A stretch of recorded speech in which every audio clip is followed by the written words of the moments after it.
نستغفره ونؤمن به ونتوكل عليه ونعوذ بالله من شرور أنفسنا ومن سيئات أعمالنا من يهده الله فلا مضل له ومن يضلله فلا هادي له ونشهد أن لا إله إلا الله وحده لا شريك له ونشهد أن سيدنا ومولانا محمدا عبده ورسوله صلى الله عليه وعلى آله وأصحابه وأزواجه وذرياته وسلم تسليما كثيرا كثيرا. أما بعد فأعوذ بالله من الشيطان الرجيم. بسم الله الرحمن الرحيم. ومن يطع الله ورسوله ويخشى الله ويتقه فأولئك هم الفائزون.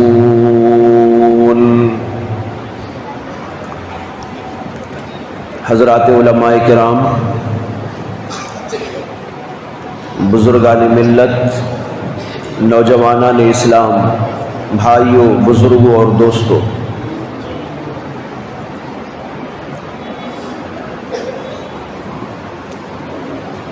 امت مسلمہ پر جو حالات اور جو مسائل پیش آتے جا رہے ہیں،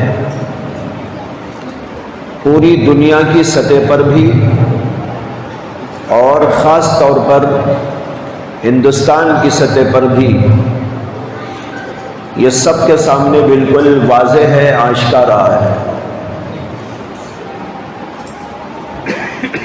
اور ہم سب یہ سمجھ رہے ہیں کہ اس وقت دنیائے اسلام ناکامی کی طرف جا رہی ہے، وہ کامیابی سے دور ہوتے جا رہے ہیں، پریشانیاں ہی پریشانیاں ہیں، حالات ہی حالات ہیں، مسائل ہی مسائل ہیں، اور اس میں کوئی دو رائے نہیں کہ حقیقت ایسی ہی ہے. ہر جگہ مسلمان رسوا نظر آتے ہیں، پسپا نظر آتے ہیں، پریشان نظر آتے ہیں،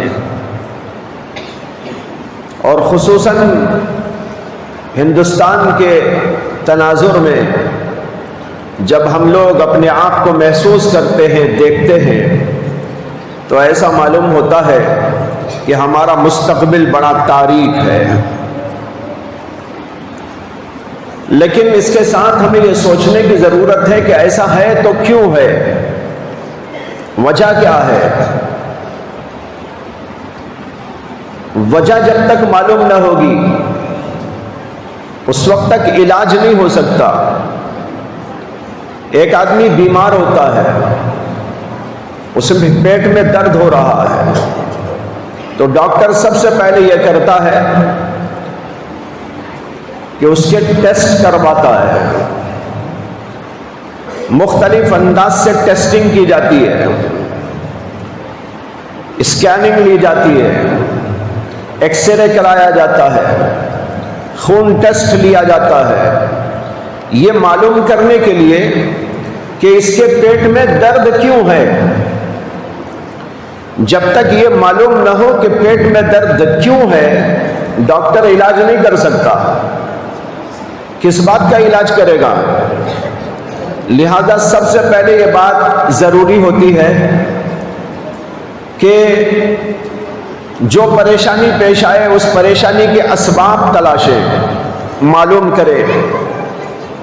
لہذا ہمارے اوپر بھی ضروری ہے کہ ہم یہ غور کریں، معلوم کریں کہ آج پوری امت پر یہ نکبت، یہ پریشانی، یہ مسائل، یہ حالات کیوں ہیں. جب یہ کیوں ہے کا جواب ہمیں معلوم ہو جائے گا تو علاج کرنا آسان ہو جائے گا. اور جب تک یہ نہیں معلوم ہوگا کہ کیوں ہے اس وقت تک علاج نہیں کیا جا سکے گا۔ اب سوال یہ ہے کہ ہم کیسا معلوم کریں؟ ہمارے پاس وہ کون سی اسکیننگ مشین ہے یا کون سا وہ ایکس رے ہے یا کون سی ٹیسٹنگ کا انداز ہے جس سے کہ ہم یہ معلوم کر سکیں کہ امت مسلمہ کے اوپر آنے والے یہ مصائب، یہ پریشانیاں اور یہ حالات کیوں ہیں؟ اس کا جواب یہ ہے کہ ہمارے پاس بہت بڑی اسکیننگ مشین ہے، بہت بڑا ایکس رے کا سسٹم ہے، ٹیسٹنگ کا بہت بڑا اصول و ضابطہ ہے، اور وہ ہے قرآن کی شکل میں۔ اللہ نے ہمیں قرآن کریم عطا کیا۔ یہ قرآن وہ عظیم کتاب ہے جس کے اندر ہمارے سارے احوال، ہمارے آنے والے احوال بھی، گزرے ہوئے احوال بھی، موجودہ احوال بھی، سب کچھ اس کے اندر بیان کر دیے گئے۔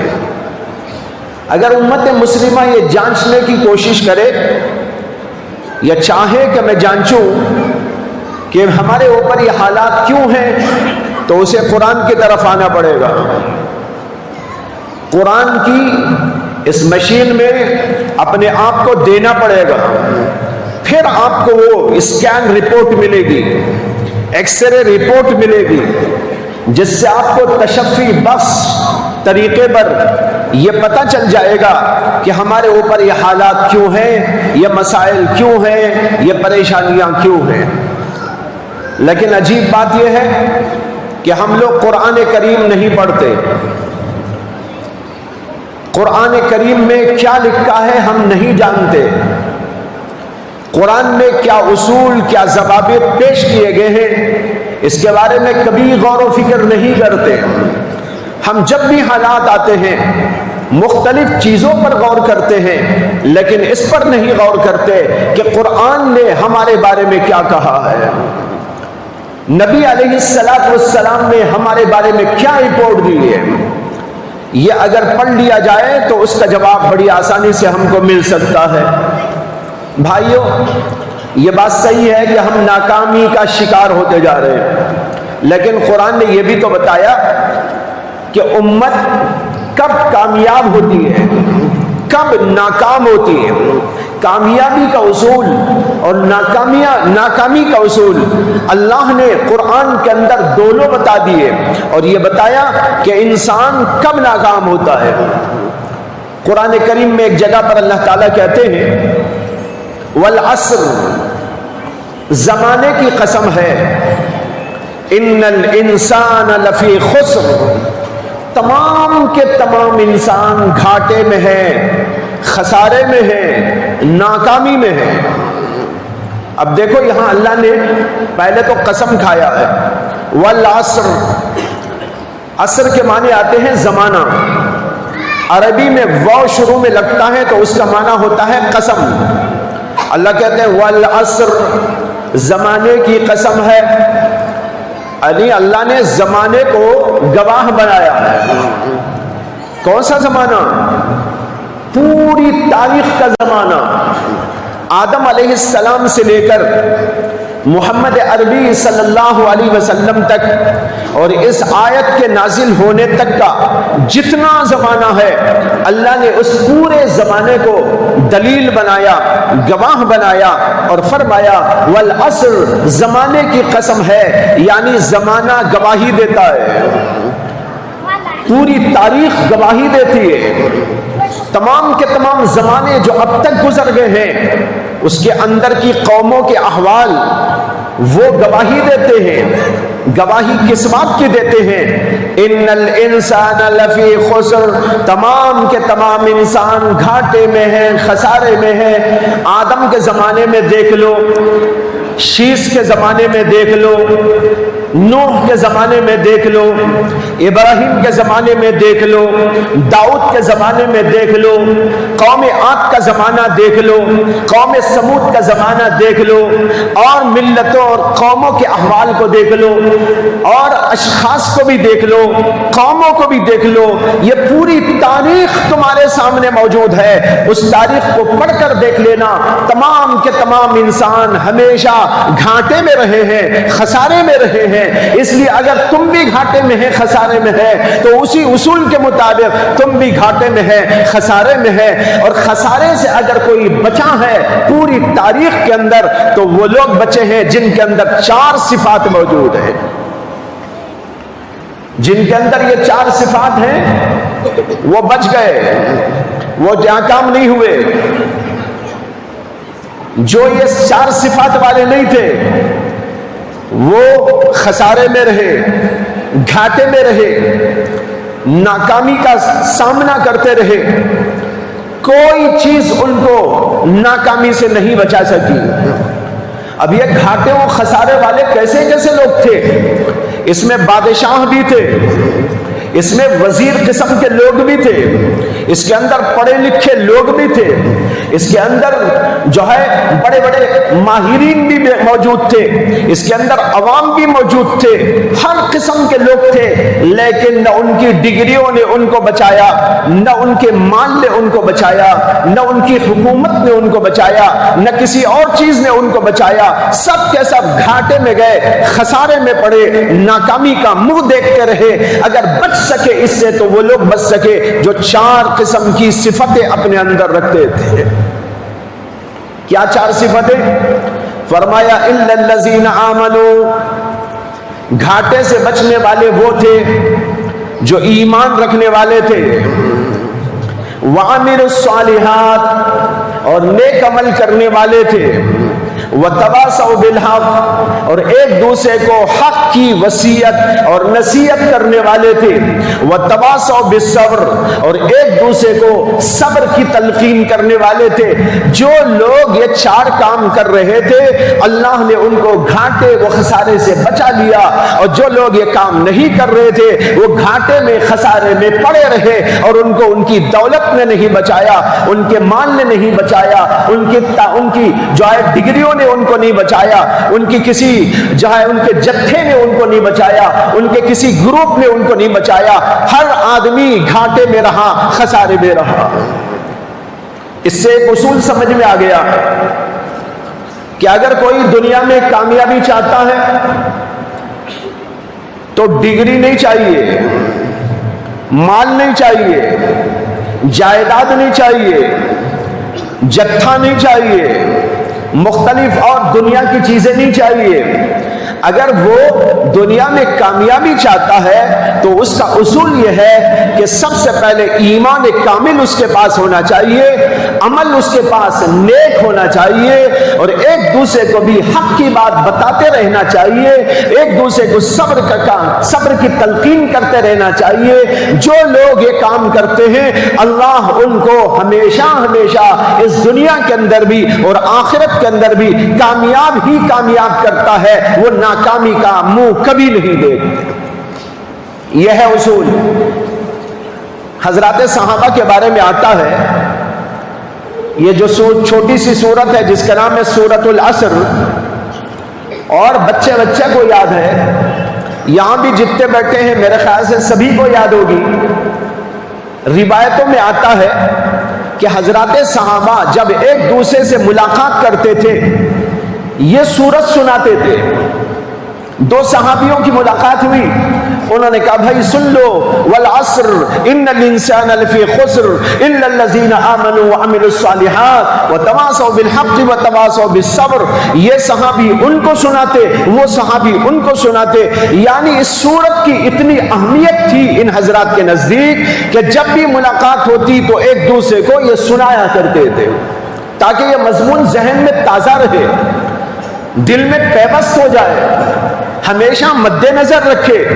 اس لیے ایک دوسرے کو بار بار یہ سورت سنایا کرتے تھے. اس سے اندازہ کر لیجئے کتنی اہم ترین سورت ہے. اس سورت کے اندر جو بہت مختصر ہے، اللہ نے قیامت تک کے لیے ایک اصول بیان کر دیا ہے. اب یہ ایکس رے رپورٹ آ گئی ہماری. کامیاب کون ہوتا ہے، ناکام کون ہوتا ہے؟ اللہ نے بتا دیا سب ناکام ہوتے ہیں. ڈگری والے بھی ناکام ہوتے ہیں، مال والے بھی ناکام ہوتے ہیں، حکومت والے بھی ناکام ہوتے ہیں، حشم و خدم والے بھی ناکام ہوتے ہیں، سب ناکام ہوتے ہیں. اگر کامیاب ہوتے ہیں تو صرف وہ لوگ ہوتے ہیں جن کے اندر یہ 4 اوصاف پائے جاتے ہیں. اب ہم کو دیکھنا ہے کہ ہم ناکام ہو رہے ہیں تو کیوں ہو رہے ہیں. سب سے پہلے دیکھ لیجئے ایمان. کیا ہمارے پاس ایمان ہے؟ الحمدللہ ایمان تو ہے، لیکن اتنا ایمان نہیں ہے جتنا ہونا چاہیے. ایسا ایمان نہیں ہے جیسا ہونا چاہیے. اتنا پختہ نہیں ہے جیسے پختہ ہونا چاہیے. ہمارے ایمان میں کمزوری ہے، ہمارے ایمان کے اندر کچھ نقص ہے، ہمارے ایمان کے اندر وہ جنا موجود نہیں ہے جو اللہ چاہتے ہیں. اگر کامیاب ہونا ہے تو پھر ہمیں ہمارے ایمان کو کامل بنانا ہوگا. جب ایمان کامل آئے گا دنیا کی کوئی طاقت ہمارے ایمان کے سامنے ٹھہر نہیں سکتی. حضرات صحابہ کرام جنگ بدر کے اندر کتنے تھے بھائی؟ ہزاروں تھے، 313. اور جو مد مقابل کفار تھے وہ کتنے تھے؟ 1000 سے زیادہ، یعنی 3 گنا زیادہ. صحابہ اگر 313 ہیں تو وہ 1000 سے زیادہ ہیں، یعنی 3 گنا زیادہ ہیں. اور پھر حضرات صحابہ کرام کے پاس ہتھیار نہ ہونے کے برابر ہے، اور ان کے پاس ہتھیار پورے موجود ہیں. حضرات صحابہ کرام کے پاس گھوڑوں کی تعداد بہت کم ہے جس کے اوپر چڑھ کر وہ جہاد کرے، اور ان کے پاس ہر آدمی کے پاس گھوڑا موجود ہے. اور پھر اس کے ساتھ کھانے پینے کا سامان صحابہ کرام کے پاس میں کچھ نہیں ہے، اور دوسری طرف کھانے پینے کا سامان پوری طرح موجود ہے. اب دیکھو یہ ہے دونوں کا بیلنس. ادھر دیکھو تو نہتے، تعداد بھی کم، ہتھیار بھی کم، گھوڑے بھی کم، کھانا پینا بھی نہ کے برابر. ادھر دیکھو تو تعداد بھی زیادہ، ہتھیار بھی پورے، گھوڑے بھی پورے، کھانے پینے کا بھی بھرپور سامان. لیکن جب مقابلہ ہوا تو ساری دنیا نے یہ تماشا دیکھا، اور آج تک یہ رپورٹ دنیا کی تاریخ کی کتابوں میں، سیرت کی کتابوں میں موجود ہے کہ 313 کے مقابلے میں ان سے 3 گنا زیادہ لوگ ناکام ہو گئے. اور کامیاب ہوئے تو کون کامیاب ہوئے؟ وہ لوگ کامیاب ہوئے جو 313 تھے. 313 کے پاس ایمان تھا، ان کے پاس ہتھیار تھے. 313 کے پاس عمل تھا، ان کے پاس کھانا و پینا تھا. اب دیکھ لیجئے دونوں کا تقابل کر کے کامیاب کون ہوا، ناکام کون ہوا. اس سے سمجھ میں آ گیا ایمان جس کے پاس ہوتا ہے اللہ اسے وہ طاقت دیتے ہیں، اس طاقت کی بنیاد پر وہ کامیابی کی منزل کو طے کر لیتا ہے. اور جن کے پاس میں ایمان نہیں ہوتا وہ اگر بہت کچھ بھی اپنے پاس میں رکھتے ہو اللہ ان کو ناکام کر دیتا ہے. یہاں پر ایک آگے بڑھنے سے پہلے ایک بات عرض کر دوں. ہم لوگوں کے پاس بھی ایمان ہے. آپ کہیں گے ہمارے پاس ٹوٹا کی پھوٹا کی کچھ تو ہے ایمان، اور ان لوگوں کے پاس ایمان ہی نہیں ہے تو وہ دنیا میں کیوں بڑھتے جا رہے ہیں؟ اور ہم اگرچہ ٹوٹے پھوٹے ایمان والے لیکن ایمان والے تو ہیں، تو ہم کو پھر ناکامی کیوں ہو رہی ہے؟ اس کا جواب یہ ہے کہ اللہ تعالیٰ کا مطالبہ ہے